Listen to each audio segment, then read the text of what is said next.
Underlying the ongoing nuclear talks is knowledge of a relationship that has consistently shifted through the decades. In Iranian eyes, the US has been both treasured friend and implacable enemy, a contradictory vision shared by a succession of US leaders. It's a relationship that's been colored by deceit and deception. It was the US that, together with Britain, engineered the coup in 1953 that removed an elected prime minister and brought the authoritarian Shah into power. That sowed the seeds of dissent that culminated in the Islamic Revolution of 1979 and brought Ayatollah Khomeini back from exile and into power.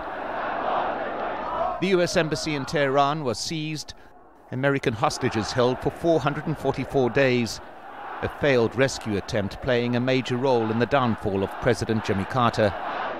And a subsequent scandal tainted the administration of his successor, Ronald Reagan. US investigators unearthing a secret plan in which profits from selling arms to Iran were used to fund rebels in Nicaragua.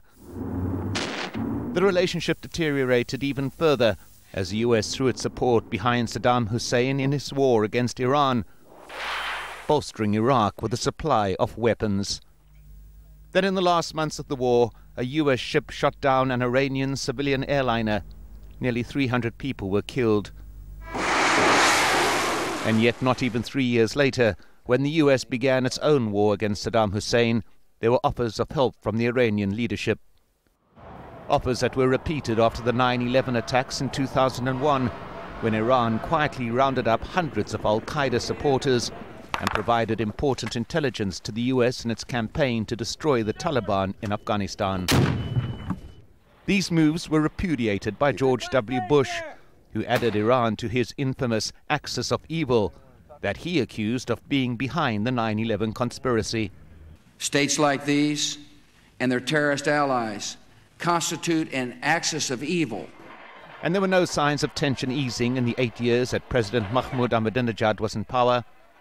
The man who built a political career on anti-American rhetoric, saying in the most controversial of UN speeches that the US itself was behind the 9/11 attacks.